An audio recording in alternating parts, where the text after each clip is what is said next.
Salut les amis, aujourd'hui on se retrouve où? On est dans Paname. Donc qu'est-ce qu'on fait dans Paris? On va rendre une petite visite chez notre ami Franck. Franck qui est le fondateur de la marque Ralphtech les amis, comme vous le savez. Dans le titre de la vidéo, tu vas en gagner une petite à la fin. Donc regarde bien cette petite vidéo parce que là on va visiter son nouveau showroom qui est encore en plein travaux. Et à la fin on va t'expliquer un petit peu qui est la marque, etc. et comment tu peux gagner la montre. Voilà. Allez c'est parti, on va voir où il est. Salut, ça va? Ça va et toi? Bah écoute, à fond, tranquille. Bon, ravi de t'accueillir. Bah écoute, bienvenue. Merci, ça fait un moment qu'on doit venir, tu vois. Ça y est. Ouais, ça y est, enfin, on y est. Enfin vous êtes là. Bon, ça a l'air cosy, c'est pas mal. Alors c'est pas fini, vous êtes dans le futur showroom de Ralphtech, donc on est place du marché Saint-Honoré dans Paris. Ce sera fini à la rentrée, on a eu un peu de retard, le Covid, les livraisons, etc.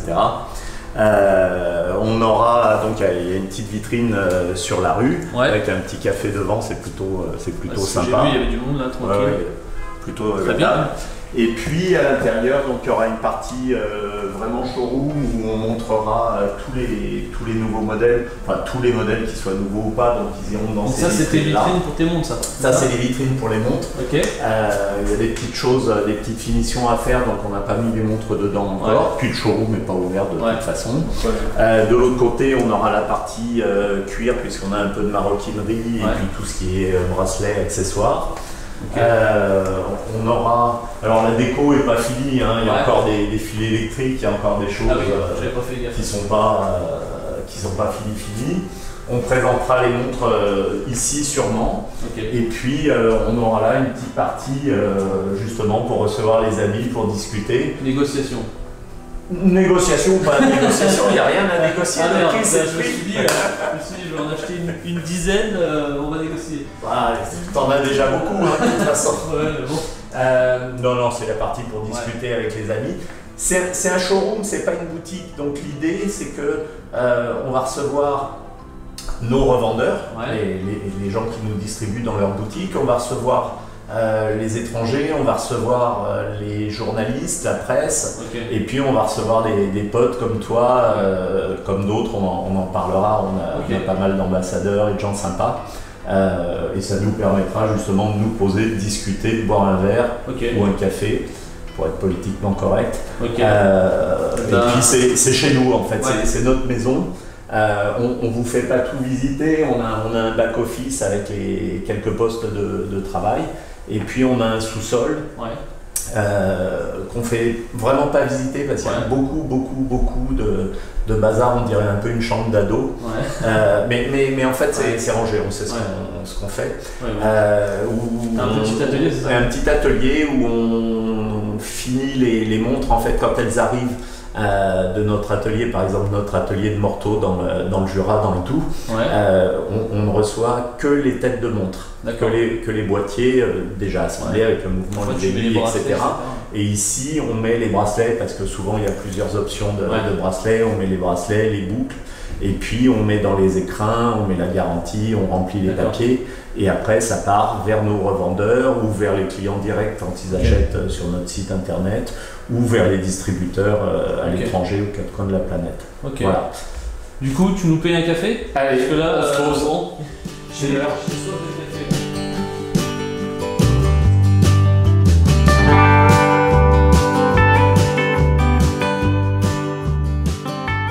Bon, bah écoute, Franck, merci pour le café. Dis-nous un petit peu. Alors bon, on est dans ton showroom, on sait ce que tu fais maintenant un petit peu, hein. Les gens ont compris, mais je voudrais que tu nous racontes un petit peu, parce que moi je la connais, mais je voudrais que tu nous racontes l'histoire de Ralphtech, pourquoi tu as lancé cette marque, pourquoi Ralphtech, etc. Donc je te laisse nous raconter un petit peu. Carte blanche, j'ai 2 heures. Oh, essaye de faire plus serré parce que je pense que déjà la vidéo va durer peut-être 1 heure, tu vois, mais histoire de pas perdre les gens, mais bon, je sais que c'est une histoire passionnante, donc tu peux y aller. Bon, je vais essayer d'être rapide. Déjà, ce que je dis toujours, ce que je raconte aux gens quand je les rencontre, parce qu'on parle d'horlogerie, on parle de montre, et je leur dis, ben, je suis pas horloger. Je suis pas horloger, je suis plongeur sous-marin professionnel. Donc ça, c'était dans une ancienne vie il y a très très longtemps. Donc historiquement, Ralphtech, ça vient de la plongée sous-marine, professionnelle et militaire. Après, comment s'est fait le joint, comment s'est fait l'histoire? Il y a autre chose à savoir, c'est que moi je suis passionné d'horlogerie depuis que je suis gamin. Depuis que j'ai 12-13 ans, je collectionne les montres. Donc ça a commencé dans les années... non, on va pas le dire, je suis trop vieux. C'est exactement ce que j'ai dit, on pourra mettre un bip si tu veux, tu peux le dire. Ça a commencé dans les années 70, ouais. Avec des affreuses montres à quartz sur lesquelles il fallait appuyer pour avoir l'heure. Le fond était noir, on appuyait, c'était rouge. Ouais. Et puis au bout de 15 jours, comme j'appuyais toujours, il n'y avait plus de piles. Mais ça, c'était avant. Et puis après, j'ai eu un cheminement logique de collectionneur en passant par diverses montres pour arriver jusqu'aux montres de marques un peu connues, un peu célèbres. Et puis à un moment me dire en fait je suis toujours pas content, c'est pas ce que je veux, mais ça là je suis déjà trop avancé dans l'histoire. Ralphtech au départ c'est une marque de matériel de plongée sous-marine, donc matériel à destination des professionnels, des plongeurs de la marine nationale et puis de ce qu'on appelle les plongeurs tech. Les plongeurs tech c'est des gens qui vont gratouiller les épaves à des profondeurs plus importantes que le commun des mortels, souvent dans la zone des 100 mètres. C'est des profondeurs auxquelles on peut encore descendre relativement. Il faut un matériel spécifique et une formation spéciale, mais c'est relativement faisable. Après, ça devient vraiment compliqué. Mais voilà, Ralphtech, c'était du matériel pour ces gens-là.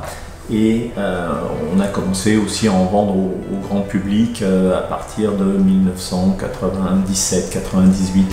Donc la marque était datée plutôt de 93-94. Donc on parle du millénaire précédent. Quand on a commencé à vendre du matériel au grand public, alors un grand public fortuné parce que le matériel était très technique, donc il était un petit peu plus cher que ce qui se faisait à l'époque sur le marché. On a quelqu'un qui est venu nous voir, un garçon qui s'appelle Pascal Bernabé, et qui nous a dit bon, j'ai le record d'Europe de profondeur en plongée, avec une plongée à moins 250, mais je voudrais battre le record du monde qui est à moins 316, moins 318, je me souviens plus. Et je lui ai dit super histoire, pourquoi est-ce que tu viens nous voir? Parce qu'on n'est pas là, on est une marque très technique, mais on n'est pas la plus connue, on n'est pas la plus grosse. Il y a Aqualung qui est l'ex-pyrotechnique de Cousteau, il y a les Américains, il y a les Italiens qui sont très forts aussi. Il me dit c'est un peu simple, je me suis fait jeter de partout parce que certains m'ont même dit si tu remontes à l'envers et qu'il y a une caméra, ce sera pas très sympa d'avoir notre nom écrit sur la combi d'un mort. Et il me dit ils m'ont tous pris pour un fou. Je dis ok. Ça me plaît. C'est pour moi. Assieds-toi, c'est pour nous. Les histoires de fous, c'est pour nous. Et là, on a commencé à travailler sur le record. Et record qu'on a battu donc, le 5 juillet 2005 en baie de Propriano. Donc en France, je précise toujours pour ceux qui ne sont pas très forts en géographie. En Corse exactement. Parce que à cet endroit-là, on n'avait pas beaucoup d'options. Hein. On avait cette option-là, on avait une option en Espagne aussi. Sur la Costa Brava, parce qu'il nous fallait être pas trop loin de la côte pour pas faire des heures de bateau, et puis en termes de sécurité aussi, et avoir déjà 400 mètres de fond. Donc 400 mètres de fond près du bord, il y a peu d'endroits en France ou en Méditerranée où on les a. L'idée c'était d'équiper Pascal, donc il y avait une grosse équipe, hein. Il y avait une vingtaine de personnes qui ont travaillé sur le record. Il y avait des bateaux, il y avait des équipements. Nous, c'était la partie équipement qui consistait à équiper Pascal de matériel bien spécifique parce qu'une plongée, on visait 320 mètres à l'époque. Et 320 mètres, ben, on sait que c'est une plongée entre 9 et 11 heures, ça dépend comment on la programme. C'est des gaz, on ne respire pas de l'air, on respire des mélanges gazeux. Donc il faut qu'on prépare les gaz. Donc pour ça, on achète des grandes bonbonnes comme il y a dans les hôpitaux, c'est Air Liquide qui fabrique ça. Et à partir de ça, on a des systèmes pour mélanger les gaz et faire des gaz qui vont bien pour chaque profondeur. Ah ouais. Donc on avait 36 ou 37 bouteilles, ça veut dire que c'est 36 ou 37 mélanges gazeux différents adaptés à des profondeurs différentes. Ouais. Sachant bien sûr que si le plongeur se trompe, se plante entre deux bouteilles, il a environ 2 à 4 bouffées d'air, c'est pas de l'air mais 2 à 4 bouffées, respiration avant de mourir. Ouais. Donc on ne peut pas se tromper. Ouais.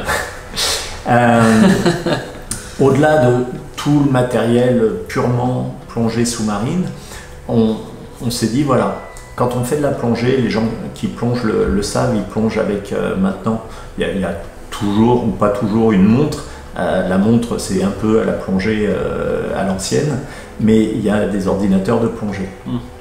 Les ordinateurs de plongée du commerce à cette époque-là, ils étaient donnés pour moins 150 mètres et pour les avoir quasiment tous testés, ils tombaient tous en panne entre 80 et 100 mètres. Donc on a fait appel à des contacts qu'on avait au SBS chez les plongeurs britanniques pour avoir des prototypes d'ordinateurs qui étaient censés aller à 400 mètres. Donc ça leur permettait de les étalonner et nous, ça nous permettait d'assurer la sécurité du plongeur. D'accord. Et puis, j'avais dit à Pascal, on va le faire quand même à l'ancienne. Donc à l'ancienne, qu'est-ce que c'est? L'ancienne, il faut avoir une indication de la profondeur et une indication du temps. Et puis un repère. Le repère, ça s'appelle en plongée des run times. C'est comme un roadbook en rallye, pour ceux qui connaissent. Ça veut dire que tout a été planifié, tout a été écrit à l'avance. On a des plaques sur les bras avec du marqueur, du Chatterton orange et puis du marqueur indélébile. On écrit toute la plongée. Ça veut dire tu vas aller à telle profondeur, tu vas rester tant de temps, tu vas respirer dans la bouteille numéro 12 et puis après tu vas remonter de tant de mètres, etc., etc. Donc indication de la profondeur, on avait tendu des câbles d'acier d'une part avec les bouteilles et d'autre part avec des plaques qui permettaient tous les 10 mètres de voir à quelle profondeur il était, et d'autre part il fallait une montre. Et là je me suis dit, j'ai le copain d'un copain qui a un atelier en Suisse, moi je vais dessiner une montre, j'ai un de mes ingénieurs qui vient de l'univers du pétrole, des pipelines, etc., qui va nous faire des calculs parce que je ne veux pas utiliser une montre qui existe déjà. Ouais. Je vais me faire mon kiff, on va créer la première montre Ralftech. Et je vous passe tous les détails parce que je pourrais vous en parler pendant des heures, mais on a créé une montre qui s'appelait la WR1 et avec cette montre, avec un modèle de pré-série, donc pas un prototype, pas quelque chose qui n'était pas commercialisable. Avec cette montre, on a battu le record du monde de profondeur en plongée. Le record est toujours valide, on peut le vérifier, il est dans la littérature, sur internet, partout. Moins 330 mètres avec la montre WR1 qui est notre première montre. Bien. Et puis, alors, on a fabriqué 500 pièces qui se sont vendues. Alors non pas dans les horlogeries, mais dans les magasins de plongée sous-marine à l'époque. Parce que c'était mon réseau, et dans ma tête, j'avais complètement scindé. Moi, j'achetais des montres chez les horlogers, et j'achetais du matériel de plongée sous-marine dans les boutiques, chez les spécialistes. Et au moment de commercialiser la montre, chez les horlogers, j'étais plutôt client, et dans les boutiques de plongée sous-marine, j'étais plutôt fournisseur. Donc, logiquement, dans mon esprit, on a fait partir les 500 pièces dans le réseau plongée sous-marine.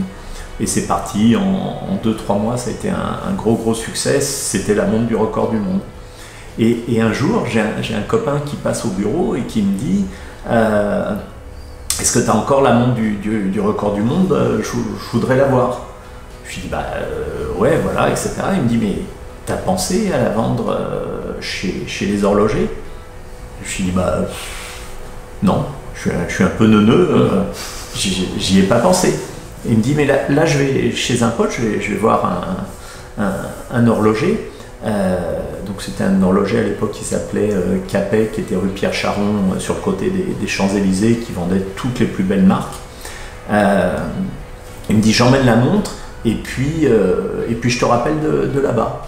Il m'appelle 1 heure après, il me passe le patron de la boutique qui me dit, bah génial, le look sympa, le mouvement sympa, l'histoire fantastique, incroyable. Est-ce que je peux la garder et est-ce que je peux la vendre dans la boutique? Et je lui dis, bah ouais, vas-y, essaye. Et il me rappelle 2 heures après, il me dit, vendu, je peux en avoir une autre? Bah ouais. Et lendemain ou surlendemain, il me rappelle, il dit, vendu, je peux en avoir une autre? Et on n'en avait plus, donc j'ai dit non. Mais c'est rentré dans ma tête.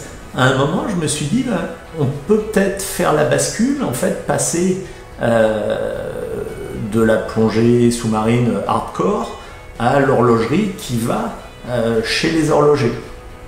Il se trouve qu'en plus, à ce moment-là, j'ai un de mes confrères, marque de plongée sous-marine, qui m'a approché pour me racheter, parce que j'avais des brevets, qui m'a racheté mes brevets. Et dans notre protocole d'accord, eh ben, je pouvais garder mon nom, puisque c'était pas le nom qui les intéressait, c'était les brevets. Je pouvais garder mon nom, et bien sûr, j'allais plus dans la plongée sous-marine, mais je pouvais aller dans l'horlogerie. Et à ce moment-là, j'ai dit, ben, ouais, j'ai vendu ma société, donc j'ai 3 francs de côté. Je crois qu'on était encore en francs. Ouais, c'est vraiment une histoire de vieux. J'ai 3 sous de côté. J'ai mon copain en Suisse qui m'a fabriqué les montres. Je vais en dessiner une autre. Pourquoi pas? On y va. Et donc on arrive sur un Ralphtech 2e génération. Donc tout ce qui est matériel de plongée sous-marine, on arrête. On est en 2007. Et début 2008, je repars sur une nouvelle aventure. Et en fait, sur l'aventure de ma vie, sur mon truc de gamin, où je me souviens que j'étais collectionneur de montres et que je rêvais de montres. Et là, j'arrive et je me dis, ben, je vais fabriquer mes propres montres.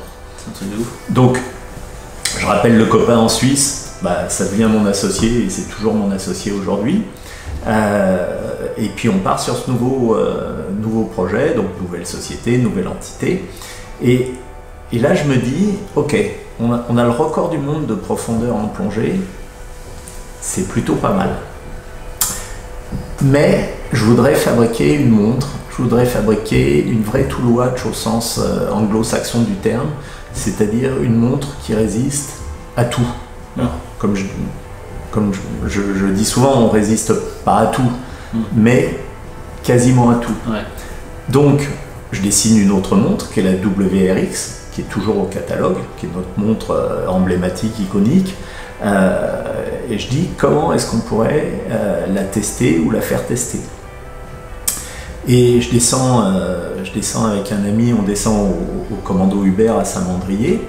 Et on parle à l'adjudant et on lui dit est-ce qu'on a des gars qui partent en OPEX, est-ce qu'on a des gens à qui on peut confier des montres pour les tester. Et on appelle deux opérateurs qui à l'époque étaient en partance pour un pays exotique que je ne suis pas censé citer.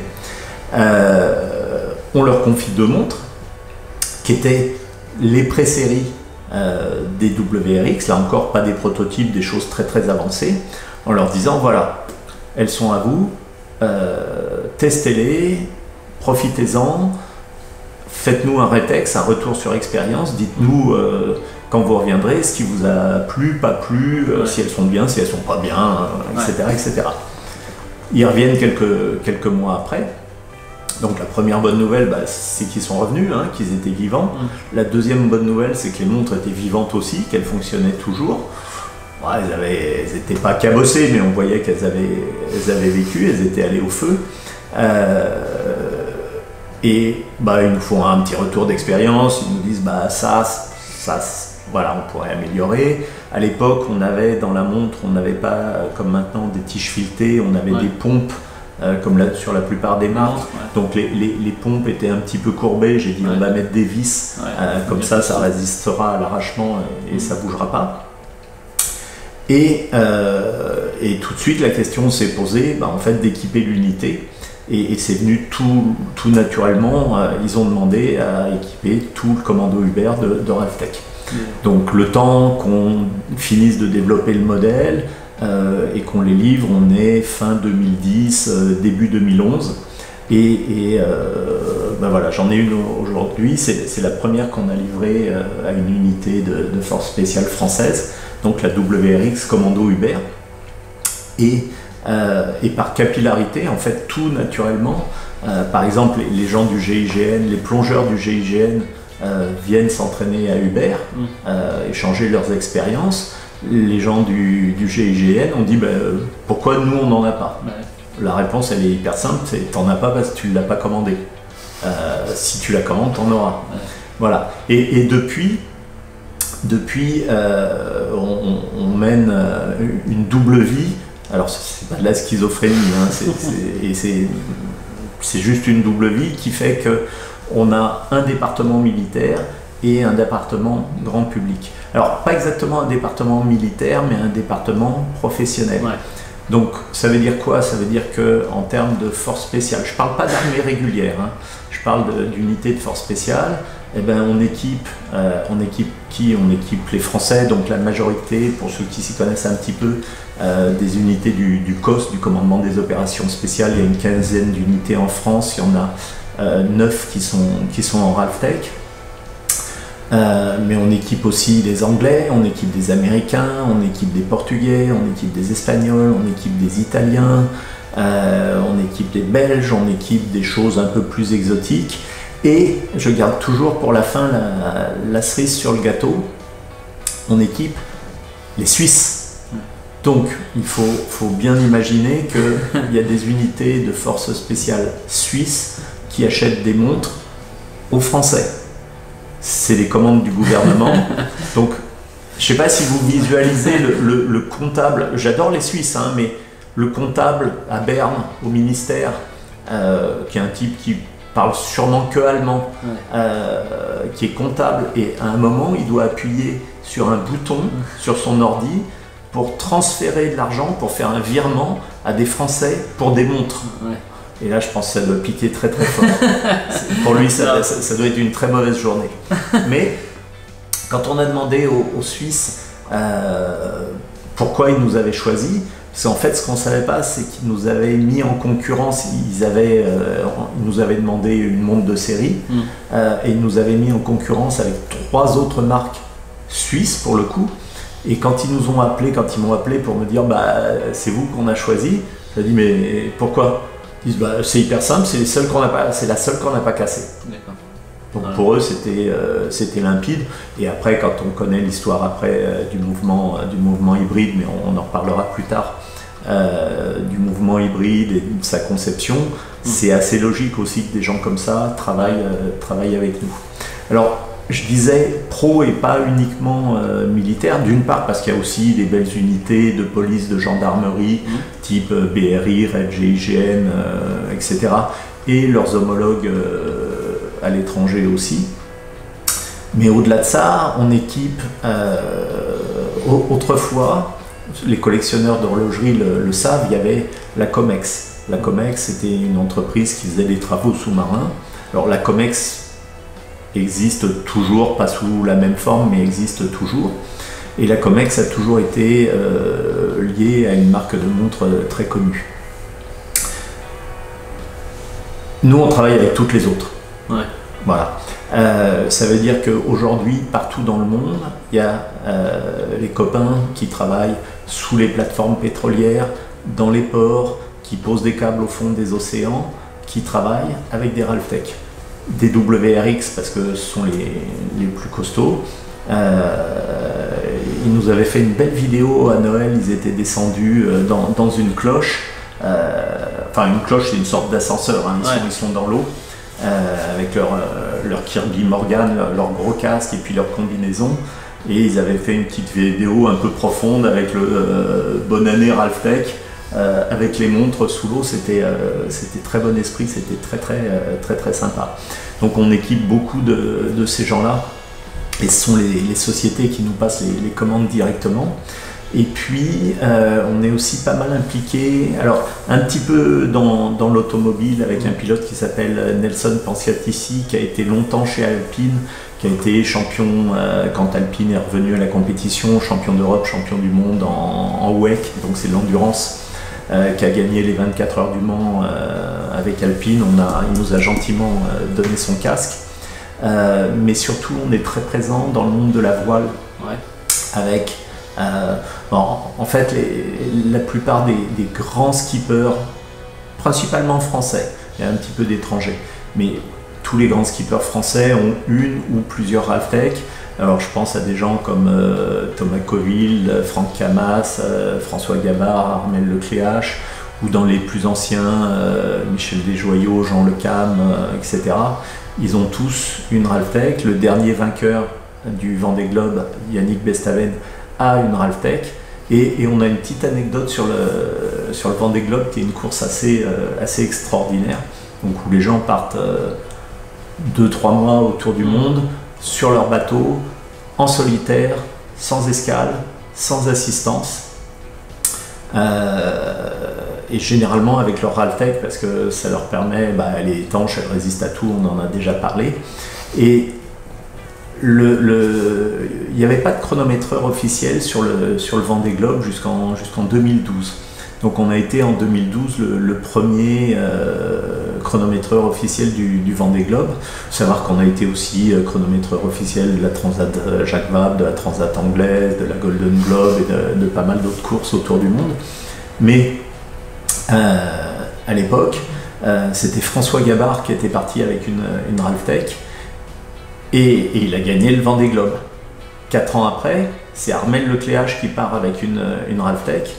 Il gagne le Vendée Globe. 4 ans après, Yannick Bestaven, il gagne le Vendée Globe. Si on regarde dans les plus anciens, par exemple Michel Desjoyaux qui l'a gagné également, Michel Desjoyaux, il a une Ralphtech. Alors, sans être prétentieux, moi je voudrais dire un truc au prochain skipper qui veut gagner le Vendée Globe. Si tu n'as pas de Ralphtech, tu gagneras pas. C'est assez clair. En tout cas, les statistiques sont pour nous. Les chiffres parlent. Les chiffres parlent.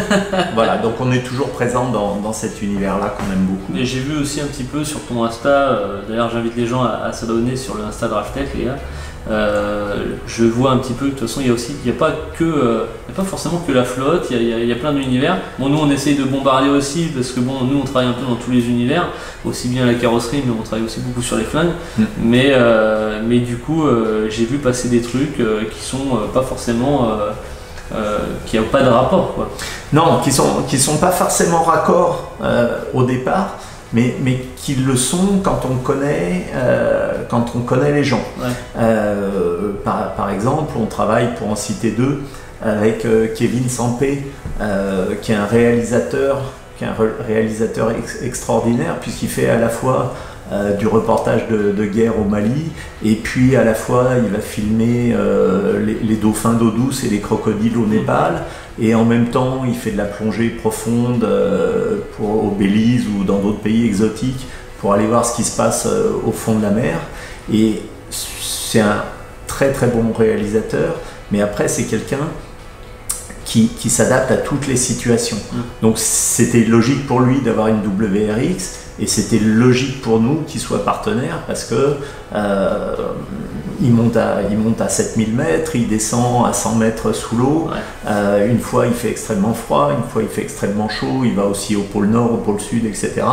Le type est absolument génial, et c'est pas forcément quelqu'un d'hyper connu parce qu'on n'est pas dans cet esprit-là, mais le type va bien avec notre esprit. On a aussi un copain qui est très sympa, qui s'appelle Johan Leroux, qui est un type qui court sur les toits de Paris. Donc là aussi, il faut aller sur sa chaîne YouTube. Moi je dis toujours, le vrai Spider-Man, c'est lui. Il court sur les toits de Paris, il court sur n'importe quel toit en fait. Et c'est un personnage extraordinaire qui a beaucoup de charisme et qui frôle la mort, mais tous les jours. Et quand on lui pose la question, lui il dit non, c'est normal, je fais ce que j'aime. Ouais. Il se pose pas la question. C'est vraiment étonnant. Et on est dans cette culture de la différence. On n'est pas mainstream, on va pas faire, on n'a pas de service marketing, on ne conçoit pas les montres en fonction de la mode. Ouais. On fait ce qu'on veut parce qu'on juge que ce sera une belle montre, une bonne montre.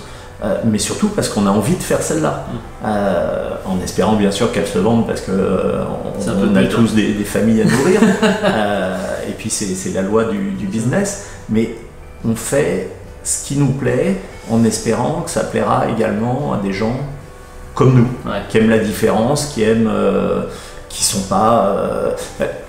la montre, pour nous, elle ne permet pas d'afficher un statut social. Ça permet éventuellement d'afficher l'appartenance à une tribu ou à une certaine façon de voir le monde, mais en aucun cas un statut social. On n'est pas là pour dire tiens, j'ai eu ça vaut tant, regarde, j'ai bien réussi dans la vie. Le sujet n'est pas là pour nous. Ok. Donc du coup ici tu vas recevoir un peu de clientèle, tu vas recevoir, ça se passe comment alors exactement? Parce que tout à l'heure tu nous disais que tu vas recevoir un peu de tes revendeurs, mais est-ce que tu vas être quand même ouvert au public? Alors, la fonction d'un showroom, c'est, comme son nom l'indique en français, c'est de montrer. Ça veut dire que c'est un lieu, d'abord c'est un lieu de vie, un lieu qui me permet de recevoir des gens comme vous, des potes, de boire un café ou autre chose, ça dépend de l'heure. Ça permet de discuter librement, donc c'est vraiment un lieu d'échange. Et puis, ça permet de recevoir alors soit nos distributeurs étrangers, soit nos points de vente parisiens ou de province et d'échanger aussi avec eux. Et puis, on ne s'interdit pas, alors on ne viendra jamais en concurrence de nos revendeurs, mais on a remarqué qu'on avait parfois des clients qui demandaient beaucoup d'explications très techniques. Et souvent les revendeurs ne sont pas à même de leur donner. Donc dans ce cas-là, ils pourront venir sur notre site internet. C'est pas encore actif, mais il y aura à la rentrée, il y aura un module qui leur permettra de prendre rendez-vous avec nous et de venir nous visiter et de pouvoir voir en fait tous les modèles aussi, parce que souvent chez nos revendeurs, il y en a 10, 15, 20, mais il n'y en a pas 50 ou 60. Ouais. Nous, on a tout. Donc ça leur permettra de tout voir. On aura quelques heures réservées chaque semaine pour rencontrer les gens du public, nos clients finaux. Ok, bon super. Écoute, ce que je te propose, c'est qu'on va déjeuner un bout. Et puis avec après, grand plaisir, après tu me montres un petit peu ce qu'il faut dans le quartier. Et puis bon, j'ai vu que tu as sorti quelques trucs, donc après on va regarder tout ça. Et puis et après on va voir, vous allez voir la suite. Ok. Allez, à table. C'est parti.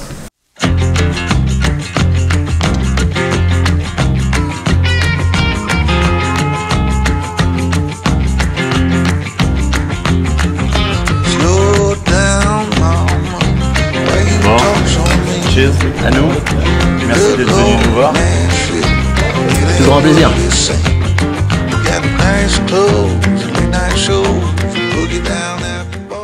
Bon, on a bien mangé. Maintenant, on va regarder un petit peu ce qu'il y a en montre. Et puis après, bon, on va choisir, on va regarder ça. Montre-nous un petit peu, c'est quoi toutes ces petites merveilles? Alors, ce sont des Ralftech, parce qu'on est chez Ralftech. Alors, je vais repartir des modèles, du modèle historique. Alors, le modèle le plus historique, c'est le modèle de 2005, c'est la WR1 avec laquelle on avait battu le record du monde de profondeur en plongée. Ouais. Le modèle, il s'est vendu en 2005, totalement épuisé. Okay. On l'a pas réédité. C'est un vrai collector. Et j'en ai même pas une à vous montrer. Il doit y en avoir une au coffre quelque part et il n'en reste qu'une qui ne soit pas vendue. Après, le modèle historique, c'est la WRX. Ouais. La WRX, c'est la montre aussi pas mal de records en plongée. C'est la montre des pros, c'est la montre avec laquelle travaille la majorité des unités de forces spéciales françaises. Ouais. C'est la montre avec laquelle travaillent les plongeurs sous-marins. Alors les plongeurs sous-marins, quand je dis plongeurs sous-marins, c'est les pros. C'est pas le moniteur de plongée du Club Med. J'ai rien contre, mais quand on dit pro, c'est ce qu'on appelle les plongeurs commerciaux, c'est-à-dire les gens qui travaillent par exemple sous les plateformes pétrolières, qui travaillent à moins 100, moins 120, moins 150, qui font de la soudure, qui font des réglages au fond, qui font passer des câbles. Tous ces gens-là travaillent avec nos montres, avec les WRX. Alors là, il y a différents modèles, hein. Il y a des automatiques, il y a des hybrides, il y a des électriques qui sont les dernières. Vous avez de l'acier, avec un revêtement noir, PVD, et puis vous avez du titane grade 1, donc du titane aéronautique, du titane brut. D'accord. C'est celle-là. C'est quoi que tu appelles hybride alors les automatiques, tout le monde connaît. Celles-là sont assemblées dans un atelier partenaire en Suisse, à Lausanne, dans le Tessin, près de la frontière italienne, près des lacs. Celles-ci ont un mouvement suisse traditionnel, et puis elles se remontent avec la force du corps, la force du poignet, l'énergie cinétique. D'accord. Les hybrides, c'est quelque chose qui est entre les deux. Entre les deux, ça veut dire que on a une platine quartz, donc on a la précision du quartz, mais le problème du quartz d'après nous, c'était qu'il y avait une pile à l'intérieur. Et la pile, pour les professionnels, pour par exemple les gens des forces spéciales qui partent en OPEX, il est hors de question pour eux, quand ils sont au milieu de la montagne ou du désert ou de n'importe quel endroit dans le monde, de tomber en panne, d'avoir une pile, de dire il n'y a plus de pile, j'ai plus l'heure. Donc, c'est un système à quartz avec une partie mécanique derrière, et la partie mécanique fonctionne également avec l'énergie cinétique, donc tant qu'on bouge ça fonctionne, et ça fonctionne même bien longtemps après puisqu'il y a des accumulateurs de charge. On a une masse, derrière la masse il y a un micro-rotor, ça crée de l'énergie. Après c'est le système du Kurz en Formule 1, ça veut dire qu'il y a des pièces en friction, quand les pièces se touchent elles font de l'électricité, et cette électricité est stockée dans des accus. Et les accus restituent au système à quartz l'énergie petit à petit. On a jusqu'à 6 mois d'autonomie. Donc une montre traditionnelle automatique suisse, c'est 40-45 heures d'autonomie. Là, on est jusqu'à 6 mois d'autonomie. Plus elle est portée, plus elle est rechargée. Et on arrive maintenant sur la dernière génération, avec des montres totalement électriques qui ont une durée de vie, une autonomie de 12 ans. Ça veut dire que pendant 12 ans, il ne va rien se passer. Elle va être à l'heure, elle va fonctionner, elle sera juste parfaite. Et au bout de 12 ans, on dit c'est le temps. Alors c'est pas une pile, c'est une batterie. Donc, comme nos montres sont suffisamment grosses, on a pu loger une batterie à l'intérieur. Ce qui est très intéressant avec ça, notamment pour les pros, c'est que c'est une montre qui n'a pas besoin d'entretien, ce qui est très rare pour les montres de ce style. Ça veut dire que même pour les plongeurs pros, il y a un nouveau système d'encapsulage de la montre, donc il n'y a pas d'accès au mouvement. On n'a pas besoin de changer les joints parce qu'ils sont à l'intérieur. On n'a pas besoin de changer une pile parce que c'est une grosse batterie. Donc souvent les marques disent l'entretien c'est tous les 2 ans, tous les 5 ans, il faut ouvrir, ça coûte de l'argent, etc. Là on dit aux gens, allez, on se reparle entre 10 et 12 ans. La batterie va sûrement faiblir à un moment, ou de toute façon ce sera le bon moment pour changer les joints. Donc revenez dans 10 ans. Et entre-temps, vous touchez à rien, vous partez à l'autre bout du monde, vous plongez tous les jours, vous faites ce que vous voulez avec, ça ne bouge pas. Le gros avantage aussi de ces montres, qu'elles soient alors hybrides ou électriques, c'est que vous pouvez tout faire avec. Tout faire avec, ça veut dire par exemple que pour les gens qui sont forces spéciales ou autres, des services de police, de gendarmerie, vous pouvez tirer avec.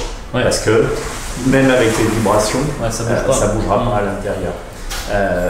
C'est pour les gens aussi qui ont certains travaux qui sont un peu compliqués, où il y a les gens qui sont en moto Les gens qui sont en moto, il y a des vibrations, quelle que soit plus sur les américaines que sur les japonaises ou les anglaises, mais il y a des vibrations. Et si vous avez une montre très classique, j'allais dire basique, faut pas dire ça, mais une montre très classique, les vibrations vont dérégler le mouvement. Ah ouais, là, sur ces mouvements-là, ça bouge absolument pas. Moi, pour le coup, c'est vrai que je la porte tout le temps, moi, tu vois, celle-là. D'ailleurs, tu vois, tu peux faire des gros plans. Tu vois, il reste encore du Raptor, du camion qu'on vient de faire il n'y a pas longtemps. Il y en a aussi d'ailleurs sur l'appareil photo, ça serait bien de le montrer. Mais tu vois, il prend du Raptor, je la nettoie. Celle-là, je l'ai cognée 2000 fois, tu vois. Et pour le coup, c'est très très résistant. Bon, même le bracelet, tu vois, il commence à être rigide, tu vois, à force de prendre du Raptor dessus. Donc de temps en temps, je la nettoie au diluant. Donc tu vois, c'est étanche, mais tu peux aussi dire que du coup, ça résiste au diluant aussi. Et autant dire que le diluant attaque très fort. Hein, Donc ça, on va pas conseiller à tout le monde de nettoyer sa montre au diluant. Ça risque un jour peut-être d'être compliqué, mais c'est intéressant effectivement de voir que ça résiste au solvant, au diluant. Ça résiste. Alors on va pas dire que ça résiste à tout, hein, parce que si on fait passer un char d'assaut sur une montre, à un moment la montre sera moins costaud que le char d'assaut. L'idée de Ralphtech, c'est de dire faut que ça résiste aux écarts de pression, faut que ça résiste aux écarts de température, faut que ça résiste, alors quand je dis pression, c'est à l'air, mais c'est aussi à l'eau. On peut imaginer, je ne dis pas que ces choses-là arrivent, quoique, mais on peut imaginer d'avoir un opérateur des forces spéciales qui saute ce qu'on appelle à l'eau, ça veut dire haute altitude. Il va sauter à 8000 sous assistance respiratoire. Il va faire toute sa trajectoire. Il va ouvrir son parachute au dernier moment parce qu'il ne veut pas être repéré. Donc il va ouvrir, je ne sais pas, disons à 300 mètres, ce qui est très très bas. Et à ce moment-là, il va se poser. On imagine, il se pose dans l'eau ou il se pose à terre et il continue dans l'eau. Et là, il va descendre, alors ce ne sera jamais une grande profondeur parce qu'il va travailler au recycleur, mais il va travailler à moins 30 mètres et ça veut dire que la montre, en moins de 5 minutes ou en moins de 10 minutes, elle sera passée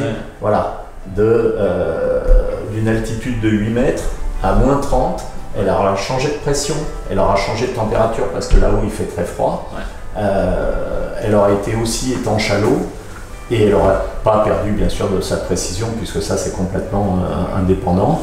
L'opérateur pourra remplir sa mission et il pourra revenir, sa montre n'aura pas bougé et c'est normal parce que c'est un outil de travail.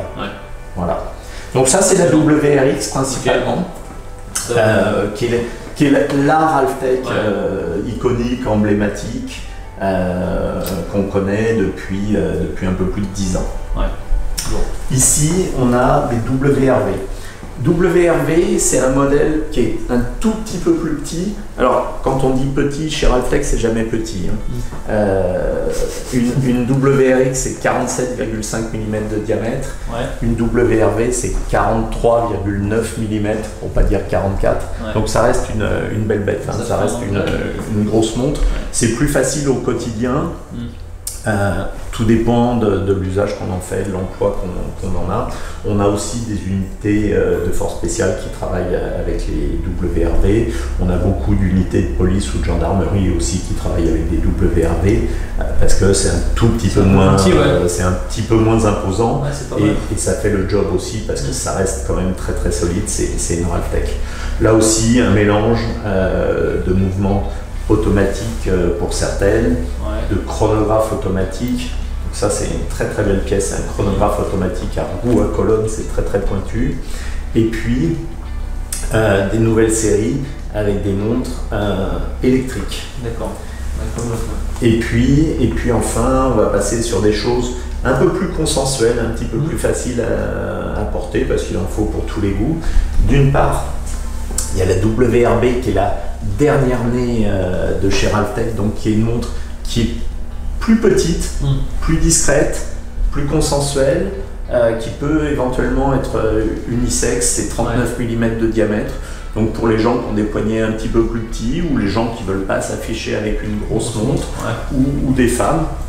Ce que j'allais dire, parce que du coup tu as quand même un public aussi féminin. Alors on a très peu de public féminin. Notre public c'est 98 ou 99% d'hommes.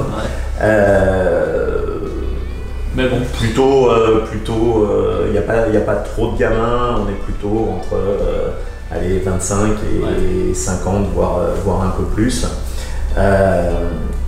Mais ça, c'est vraiment facile à porter, c'est agréable, c'est pas trop gros, c'est facile. Et puis on a la Académie, alors toutes les autres ont un nom qui commence par W, et celle-là, elle s'appelle Académie. Celle-là, elle a un style différent. Alors c'est une Ralphtec, donc elle est étanche, c'est couronne vissée, fond vissé, et ça c'est quelque chose d'important. Nous on donne toujours des étanchéités réelles. Ça veut dire que quand on dit celle-là va à 200 mètres, elle va à 200 mètres parce qu'on l'a testé à 200 mètres. Quand on dit celle-là va à 500 mètres, on l'a testé à 500 mètres. Parce que tu as des montres, comme tu vois des fois, étanches à 20 mètres, mais en fait c'est quoi? C'est à 20 mètres du bord, parce que des fois tu vas en pleine mer, c'est ça? C'est exactement ça. Il faut savoir que la grande majorité des marques donnent des profondeurs en fait par équivalence. Alors équivalence, ça veut dire quoi? Ça veut dire qu'ils font des calculs sur l'ordinateur ils mettent en pression, ils mettent en pression et en pression à l'air et non pas en pression à l'eau. Donc ils disent généralement la plus petite norme qui existe c'est 3 ATM, donc c'est 30 mètres. 30 mètres, juste un conseil, pas d'eau, jamais d'eau. Lavez-vous les mains, et encore c'est plus prudent de la retirer, de la mettre sur le lavabo et de se laver les mains sans la montre. C'est juste une indication de dire que s'il pleut, elle va survivre. La norme de plongée, enfin ce qui rentre en partie dans la norme de plongée, la norme ISO 6425, c'est que la montre doit être étanche au moins à 10 atmosphères. Donc 10 atmosphères, c'est 100 mètres, mais ça ne dit pas 100 mètres. Ça ne dit pas 100 mètres dans l'eau, ça dit 10 atmosphères. Donc ça aussi, la plupart des marques le calculent dans un caisson de décompression à l'air. Et en tant que plongeur, on y reviendra, mais en tant que plongeur, je peux vous dire que 10 atmosphères dans l'air et 100 mètres sous la surface, c'est pas du tout la même chose. Voilà. Et nous, on a des montres pour l'instant qui sont indiquées 1000 mètres pour les WRX. Donc ça veut dire que bien sûr, on les a testés à 1000 mètres pour de vrai. Mais aujourd'hui, on travaille sur un prototype que je vous montrerai pas parce qu'il est top secret. Ce sera pour l'année prochaine. Sur un prototype avec lequel on essaye de passer 3000 mètres de profondeur pour de vrai. Mais tu peux avec le concours. Non, alors si tu l'as fait tomber, tu peux aller la récupérer avec un aimant ou une canne à pêche. Même pas, mais c'est un peu l'idée. C'est incroyable. Pour l'instant, le record du monde de profondeur en plongée, celui qui m'intéresse, celui qui nous intéresse, c'est nous qui l'avons, c'est moins 330 mètres, c'est une plongée de 10 heures, c'est une demi-heure de descente, quelques minutes au fond et 9h30 de palier de décompression avec un ensemble de 37 bouteilles prépositionnées sur des câbles d'acier.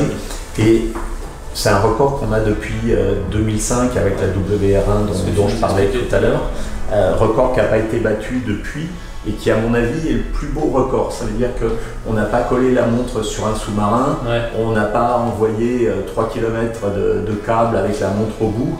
Il y avait un humain qui portait la montre, qui a battu le record. C'est ouf. Il est remonté, il est toujours vivant, la montre existe toujours, elle est toujours vivante aussi. Et il y a l'humain. Donc c'est un plongeur qui a une montre de plongée. C'est moins 330 mètres, Pascal Bernabé le 5 juillet 2005 en baie de Propriano, et ça n'a pas été battu depuis. Donc on a toujours le record, mais là on essaye de battre un autre record avec le concours de la Marine nationale, avec le CEFISMER qui est le bureau d'études de la Marine nationale, en envoyant cette montre qui n'est pas un prototype, en fait qui est une tête de série, donc la série pour le grand public sera exactement la même. Avec une montre capable de passer les 3000 mètres. La montre elle est accrochée sur un robot sous-marin donc elle n'est pas collée, elle n'est rien, avec des joints avec du Serflex qui tiennent le bracelet. La montre est immergée le plus profond possible et c'est filmé. Il y a des caméras qui filment à cette profondeur-là. Donc on a dans le bâtiment de la Marine nationale, on a une salle de contrôle avec les caméras qui indiquent la profondeur et qui indiquent à quel moment la montre lâche. Donc pour l'instant, on est à 2480 mètres pour de vrai. On ne relâchera pas la montre grand public tant qu'on n'aura pas passé 3000 mètres. Donc là, elle lâche à 2400 mètres. Voilà. Énorme. C'est pour de vrai. Pour de vrai, c'est ouf. C'est plutôt. Ça représente pas en pression, parce que je sais pas si les gens vont vraiment se rendre compte, parce que bon, quand tu jettes un truc. L'idée c'est de passer les 300 bars, donc 300 bars de. Là, quand tu es à cette profondeur-là, on est à 250 bars. Hein. Ah ouais, c'est énorme. C'est juste énorme. La pression sur la dernière, donc qui a échoué à un peu plus de 2400 mètres. Le verre n'a pas bougé, le boîtier n'a pas bougé, le fond de la montre, donc le dos de la montre qui était un petit peu moins épais mais qui faisait quand même 4 mm et demi d'acier. Le fond a été défoncé par la pression. Donc il est rentré, la montre n'a pas pris l'eau, mais il est rentré, ça a poussé le mouvement, qui a poussé le cadran, qui a poussé les aiguilles contre le verre qui lui n'a pas bougé. Donc on a sauvé la montre, il n'y avait pas d'eau dedans. Mais elle s'est arrêtée, elle ne fonctionnait plus. Donc on retravaille sur, non pas un fond plus épais, parce qu'on veut que ce soit une montre qui soit portable. Il y a d'autres marques qui ont fait des records qui valent ce qu'ils valent, sauf qu'ils les ont fait avec des prototypes que les gens ne peuvent pas acheter et ne peuvent pas porter. Alors souvent ils ont donné le nom au modèle de série, le nom du prototype. Sauf que c'était un prototype, c'était une montre qui faisait 10 cm de diamètre, qui faisait 7 cm de hauteur et qui n'avait pas de bracelet. De toute façon, ça n'aurait pas été portable. Et il y a des records qui existent comme ça, à moins 11 000, moins 12 000 dans la fosse des Mariannes. Mais ce sont des records qui ne sont pas valides, puisqu'ils sont, enfin d'après nous, parce qu'ils ne sont pas faits avec une montre grand public. On ne peut pas l'acheter. Elle est dans un musée. Ils l'ont fait, c'est très bien, mais ça sert à rien. Ils ont jeté un radio réveil qui est étanche à qui est le nord. Complètement. Donc nous on est toujours dans le réel. Voilà. C'est du concret les gars. Une de nos différences. Dans les petites académies, il y a ça qui est vraiment sympa. Je connaissais pas ce bracelet, je l'ai vu juste au groupe du GI. Absolument. Et effectivement, j'ai trouvé ça sympa. Alors le bracelet, c'est une suspente de ventrale, donc de parachute. Pour de vrai, alors il se fait que dans cette couleur-là, parce que c'est la vraie sangle de parachute, et ça permet, au lieu de mettre la montre comme ça, de l'enfiler. On l'enfile et on clipse. Je suis pas gaucher, donc je vais peut-être pas y arriver du premier coup. Si, j'y arrive du premier coup. C'est assez facile et ça fait une montre qui est vraiment différente et qui est vraiment agréable puisque ça, c'est élastique. Donc elle suit le bras, elle suit les mouvements du poignet et c'est vraiment très sympa à porter. Voilà. Donc ça c'était une des petites nouveautés. Bon bah stylé hein. Merci. Bon, merci. Je vais réfléchir parce que du coup, comme j'expliquais tout à l'heure dans le début de la vidéo, c'est que comme ça fait un moment qu'on se connaît maintenant, j'ai quelques Rafftech. Les gens adorent, tu vois, sur mes stories Instagram, quand je fais des trucs en général, tu vois, un petit café, un flingue, une Rafftech, en général ça marche bien. Et du coup, comme c'est pas forcément, il y a des personnes qui peuvent pas se permettre de s'acheter une Rafftech, tu vois. Et j'ai envie du coup d'offrir une Rafftech à mes abonnés. Donc là, c'est un beau cadeau. Voilà, c'est un beau cadeau. Hein. Donc je vais choisir. Hein, avec plaisir. Et je vous montrerai à la fin, les amis, celle que j'aurais choisie pour vous. Voilà.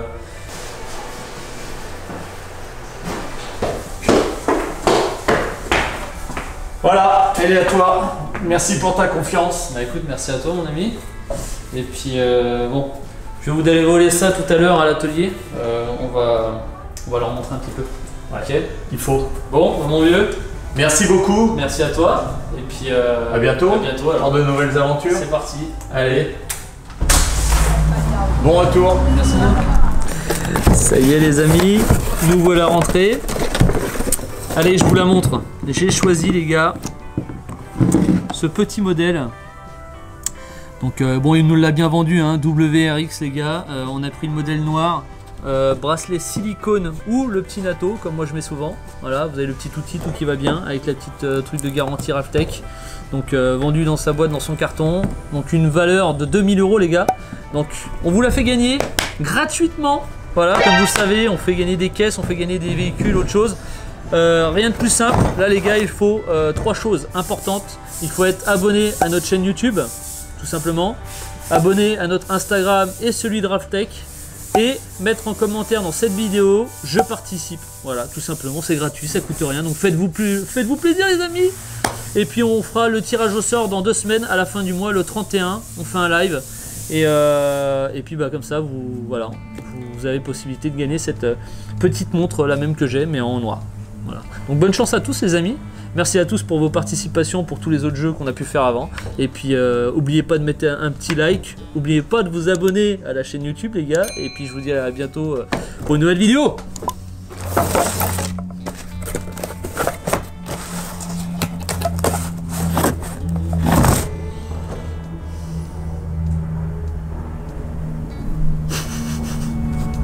Gueule de con.